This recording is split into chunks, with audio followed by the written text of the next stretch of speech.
దేవుడు మీతో చెప్పదలుచుకున్న మాట ఏంటిదంటే, ఇర్మియా 2వ అధ్యాయము 2వ వచనం ఒక్కసారి చదువుతానండి, దయచేసి వినండి.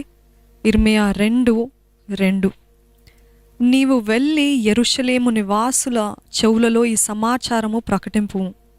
యెహోవా సెలవిచ్చినదేమనగా, నీవు అరణ్యములోను విత్తనములు వేయదగని దేశములోను నన్ను వెంబడించుచు నీ యవ్వన కాలంలో నీవు చూపిన అనురాగమును, నీ వైవాహిక ప్రేమను నేను జ్ఞాపకం చేసుకొనుచున్నాను.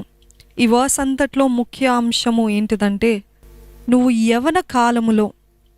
యవ్వన కాలంలో నువ్వు చూపిన అనురాగము, నీ వైవాహిక ప్రేమను నేను జ్ఞాపకం చేసుకుంటున్నాను.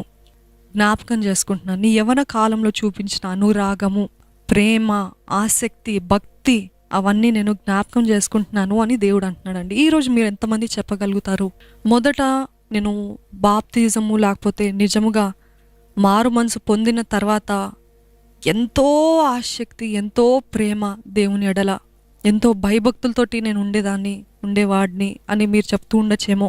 గమనించండి, మొదట్లో మనకుండే ఆసక్తి, మొదట్లో మనకుండే ప్రేమ ఎంత అద్భుతం కదండి దేవుని ఎడల.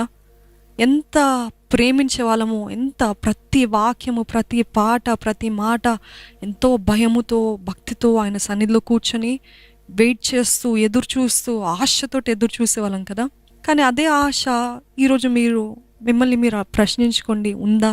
అటువంటి ఆసక్తి ఇంకను మీలో ఉందా? అటువంటి ప్రేమ మీకుందా? ఈరోజు మీరు అదే ప్రేమ దేవునికి ఒకప్పుడు చూపించారేమో. ఒకప్పుడు ఆయన ఎడల ఎంత ప్రేమ, ఎంత ఇష్టము, ఎంతగా ఆయన వెంట వెళ్ళేవారు. కానీ ఇప్పుడు మీరు అడగండి, మిమ్మల్ని మీరు ప్రశ్నించుకోండి, అదే ప్రేమ, అదే హంగర్, ఆకలి ఉందా? అదే వాంఛ ఉందా? అదే ఆశ ఉందా? ఎప్పుడెప్పుడా దేవుని సన్నిధిలో గడపాలి? ఇప్పటికీ ఆలోచిస్తే, అబ్బా దేవా, అటువంటి రోజులు మళ్ళీ వస్తే బాగుండేది. ఎంత ఆనందమయ్యా నీ సన్నిధిలో, ఎంత అద్భుతమయ్యా. ఏం చేసే పెద్ద డంబము, ఆర్భాటం ఏం లేదండి అక్కడ. కేవలము ప్రత్యేకంగా వెళ్ళి ఆయనను ఆరాధిస్తూ, ప్రార్థిస్తూ, స్తుతిస్తూ అలాగుంటే, ఆహా, అటువంటి తృప్తి ఈ లోకంలో మరి తర్వాత ఎప్పుడు దొరకలేదు. ఆయన సన్నిధిలోనే ఆ తృప్తి. ఈరోజు దేవుడు అంటున్నాడు, మీ వైవాహిక ప్రేమను, అంటే మీరు పెళ్ళైన వెంటనే, వివాహమైన వెంటనే ఏ రీతి అయితే మీ భర్తని కానీ భార్యని కానీ పట్టించుకుంటారో, అదే ప్రేమ నాకు మళ్ళీ జ్ఞాపకం వస్తుంది, మరలా జ్ఞాపకం వస్తుంది. ఎప్పుడా మళ్ళీ నా దగ్గరికి అలాగ వస్తావు అని దేవుడు అంటున్నాడండి. ఒక మానవునిలా మరలా నాకు అవన్నీ జ్ఞాపకం వస్తుంది. నువ్వు ఎంతగా నన్ను ప్రేమించావు, నువ్వు ఎంతగా నా కోసం అక్కర కలిగి ఉన్నావు, నువ్వు ఎంతగా నా సన్నిధి కోసం వెతికేదానివి. మరి ఏది అది అని దేవుడు అడుగుతున్నాడు. God is asking, do you have the same love? ప్రకటన రాయబడి ఉంటుంది కదా 2వ అధ్యాయంలో. మీ అన్నీ బాగానే ఉన్నాయండి.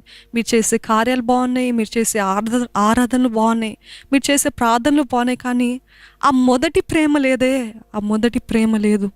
Where is that first love that you had for God? Where is that first love that you had for God? మొదటిగా దేవుని ఎంతగా ప్రేమించారు కదా, మొదటిగా ఆయన కోసం ఎంతగా ఆకలి కలిగి ఉన్నారు కదా. అదే వచనంలో చూసినట్లయితే, అరణ్యములోను విత్తనములు వేయదగని దేశంలో, అరణ్యములో నన్ను ప్రేమించావు, విత్తనములు వేయతగని దేశంలోను ప్రేమించావు. అరణ్యముకి సాదృశ్యం ఏంటంటే లోటు, కొరత, లేమి.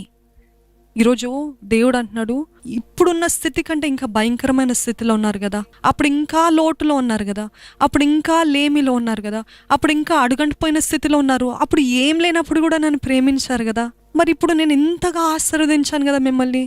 ఏదా ప్రేమ? అంటే నేను ఆశీర్వదించడం తప్పైపోయిందా? నేను నిన్ను హెచ్చించడం తప్పైపోయిందా? నేను నీకు అన్ని అనుగ్రహించడం తప్పైపోయిందా? అరణ్యంలో ప్రేమించావు, విత్తనంలో వేయ కలగలేని దేశంలో కూడా దానికి ఇట్స్ నాట్ వర్ది. అంటే ఒక డ్రై గ్రౌండ్ చూసినట్లయితే అక్కడ విత్తనం నాటలేము. అక్కడ ఎంత ఎండిపోయి ఉంటుందంటే ఎంత ప్రయత్నించినా దాంట్లో ఫలితం ఉండదు. అట్లాంటి స్థలంలో కూడా, అంత భయంకరమైన దిగజారిపోయిన స్థితిలో కూడా ఎప్పుడు కూడా నన్ను తృణీకరించలేదులే, ఎప్పుడు కూడా నాకు వ్యతిరేకంగా మాట్లాడలేదు కదా. అరణ్యంలో ప్రేమించావు, ఎంత ఎండిపోయిన స్థితిలో ప్రేమించావు. ఈరోజు అరణ్యం అన్నాను కదండి, పోరాటాల మధ్యలో ప్రేమించావు, లోటులో ప్రేమించావు, లేమిలో ప్రేమించావు, ఎంత కొదువున్నా, ఎన్ని వ్యతిరేకతలున్నా ప్రేమించావు కదా. మరి ఆ ప్రేమ ఏది? Where is that first love that you had for me?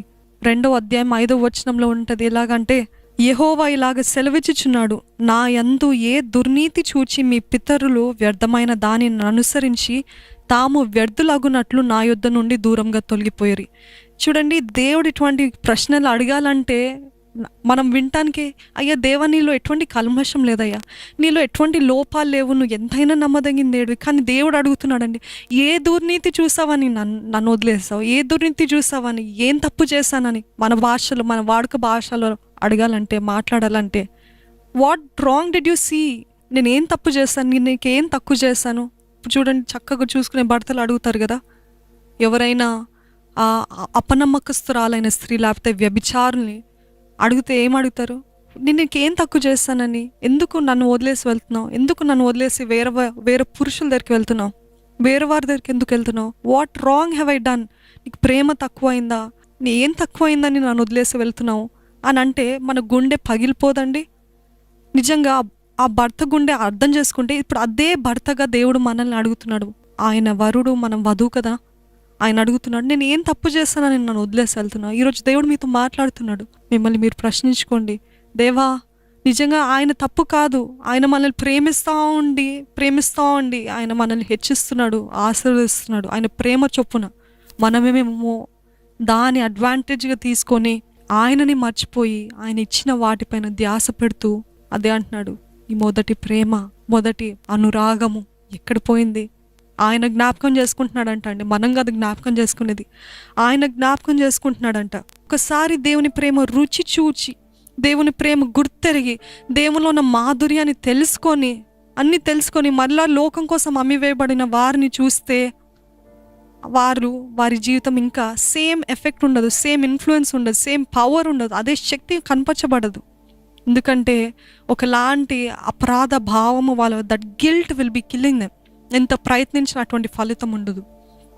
ఈరోజు దేవుని పేరు పెట్టబడిన పిలిచిన జనమా, సంగమా, లేకపోతే బిడ్డల, దేవుడు అంటున్నాడు, లోకంలో మునిగిపోవద్దు, లోకంలో దయచేసి మునిగిపోవద్దు. మీరు లోకంలో మునిగి నేను దాన్ని తీసినప్పుడు దేవుడు కాదండి, ఒకవేళ మీరు మళ్ళీ బయటికి రావాలని ప్రయత్నించినప్పుడు అది పనికిరాని దానిగా అయిపోతుంది. ఈరోజు పనికిరాని వారుగా దేవుడు మనల్ని చేయాలనే ఆశ అస్సలు లేదు. కానీ పనికొచ్చే పాత్రగా నన్ను చెయ్య. ఈరోజు మన ప్రార్థన అదే ఉండాలి, నన్ను పనికొచ్చే పాత్రగా చెయ్యయ్యా, మలుచుకో అయ్యా.